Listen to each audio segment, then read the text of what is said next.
subscribe, like, komen, dan share kepada teman-teman sekalian. Dan bermanfaat. Bismillahirrahmanirrahim. Assalamualaikum warahmatullahi wabarakatuh. Alhamdulillahi rabbil alamin. Wal akibatu lil muttaqin. Wala udwana illa ala dzalimin. Asyhadu an la ilaha illallah wa asyhadu anna Muhammadan abduhu wa rasuluh la nabiyya ba'da. Amma ba'd. Sahabat fillah rahimakumullah. Saya Umar Al-Fatih. Kembali kita melanjutkan kajian ruqyah pada kali ini, di mana saya menggunakan dasar rujukan buku fikih ruqyah ya, karangan ustadz saya, Ustadz Musdar Bustaman Tambusai LC. Beliau adalah pakar ruqyah dari Medan. Beliau memiliki kapasitas sebagai seorang peruqyah dan sudah banyak melahirkan karya-karya berupa buku. Di antaranya buku yang ada di tangan saya ini. Nah, silahkan ini dijadikan sebagai rujukan, dan ini juga yang dijadikan oleh para peruqyah sebagai rujukan utama dalam memahami, membatasi diri dalam meruqyah. Baik, pada kali ini saya ingin bahas tentang bukan asal berobat. Sehat atau sembuh dari penyakit yang diderita adalah dambaan setiap orang. Setiap kita pasti pengen sehat, pengen sembuh dari penyakit. Nah, kadang untuk menjaga kesehatan badan agar tetap terpelihara, segala cara ditempuh.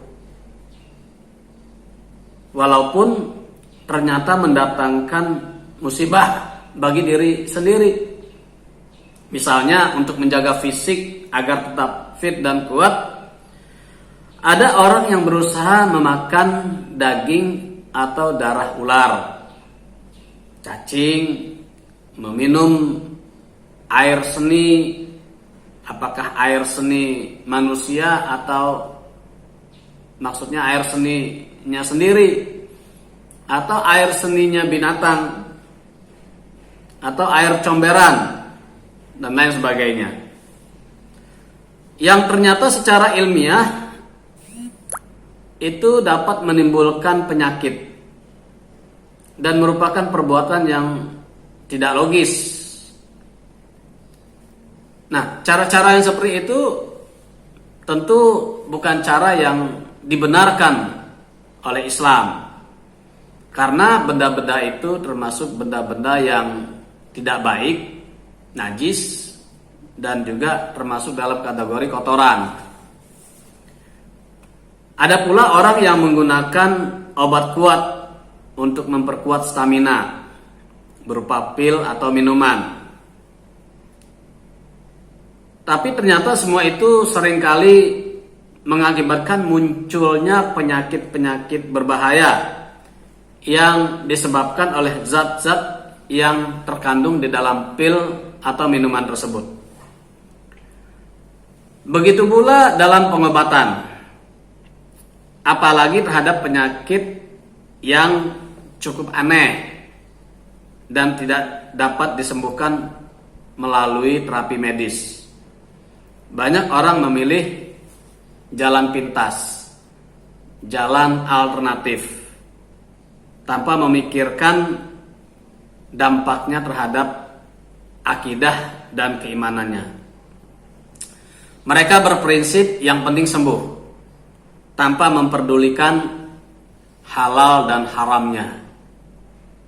Hal inilah yang membuat orang banyak terjebak dalam praktek pengobatan yang sesat dan menyesatkan. Rasulullah SAW bersabda, Fatadawwa wala tadawwa biharamin. Berobatlah kalian. Kita diperintahkan untuk berobat, berikhtiar, berusaha untuk berobat, untuk sehat, untuk sembuh dari penyakit. Ya, namun ada batasannya. Wala tadawwa biharamin. Dan janganlah kita berobat dengan sesuatu yang haram. Ini batasan. Ya, batasan yang dibuat oleh Rasulullah sallallahu alaihi wasallam. Nah, banyak cara untuk menyembuhkan, banyak cara untuk sembuh dari penyakit, untuk sehat. Baik itu cara yang tradisional maupun cara yang modern.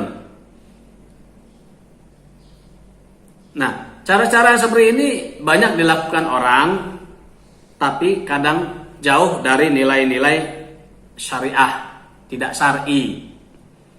Ada yang datang kepada dukun, pada paranormal, orang pintar, ya, dan lain sebagainya lah. Kadang-kadang dia menggunakan benda-benda yang tidak masuk akal, ya, seperti memasang jimat, ya, menyembelih binatang dengan ciri-ciri tertentu, disuruh puasa, ya, pagar gaib, transfer energi, ya, dan lain sebagainya. Dan kadang-kadang tidak jarang dipolesi juga dengan nuansa atau simbol-simbol Islam. Nah, inilah bahayanya. Jadi mencari jalan keluar untuk mengatasi satu penyakit yang bersarang di badan memang tidak mudah. Dituntut, ya, kesabaran dan kekuatan iman. Jadi kita harus punya kesabaran yang tinggi, harus sabar dalam berobat, harus sabar dalam menghadapi penyakit, dan juga harus memiliki kekuatan iman. Apalagi penyakit itu adalah satu penyakit yang aneh yang tidak dapat dideteksi secara medis. Dalam kondisi yang seperti ini, kadang-kadang orang, ya, itu menggunakan logika apa dan bagaimanapun caranya, yang penting sembuh, ya, tanpa sedikit pun memikirkan apakah cara tersebut syar'i atau tidak, halal atau haram, merugikan atau menguntungkan, dan sebagainya. Nah, boleh jadi dengan cara-cara yang tidak syar'i, ya, seseorang mendapatkan kesembuhan, tercapai tujuannya supaya terhindar dari penyakit, dari musibah. Tapi hal ini sama sekali tidak berarti bahwa perbuatan itu benar dan diridhoi oleh Allah Subhanahu wa taala. Sebab bisa jadi seorang yang berdoa kepada Allah Subhanahu wa taala dengan cara yang diharamkan, cara yang tidak baik, lalu Allah mengabulkannya bukan karena Allah redho, tapi bisa jadi itu sebagai istidraj. Rasulullah SAW bersabda, jika kamu melihat Allah Subhanahu wa taala memberikan apa yang diinginkan oleh seorang hamba berupa kenikmatan dunia dengan kemaksiatan yang ia lakukan, ya, maka sesungguhnya itu adalah istidraj. Rasulullah SAW membacakan satu ayat, falamma nasu ma dzukiru bihi fatahna alaihim abwaaba kulli syai' hatta idza farihu bima utu akhadnahum batatan fa idza hum mublisun. Maka ketika mereka melupakan peringatan yang telah disampaikan kepada mereka, kami pun membukakan semua pintu-pintu kesenangan untuk mereka. Sehingga apabila mereka bersenang-senang dengan apa yang telah diberikan itu, kami siksa mereka dengan tiba-tiba. Maka ketika itu mereka berputus asa. Surat Al-An'am ayat yang ke-44. Sahabat fillah rahimakumullah. Oleh karena itu marilah kita berhati-hati ya dalam berobat, bukan asal berobat. Ya. Berobat itu jangan sembarangan. Hati-hati. Ya, kaidah-kaidahnya ada.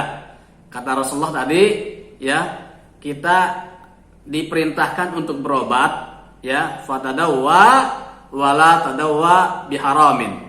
Jangan kita berobat dengan sesuatu yang haram.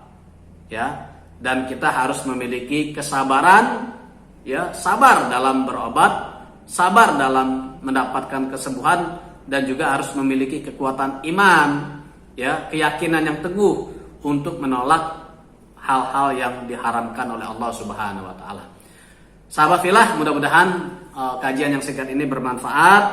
Al-haqqu min rabbik fala takunanna minal mumtarin. Aqulu qala hada, tsumma assalamualaikum warahmatullahi wabarakatuh.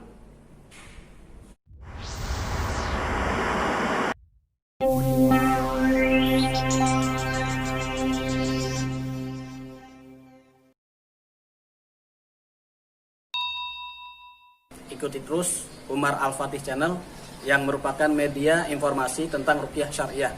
Saya akan berbagi tentang ilmu ruqyah dan juga pengalaman-pengalaman saya selama meruqyah. Baik itu testimoni, contoh-contoh dalam meruqyah, dan berbagai hal yang saya akan bagikan oleh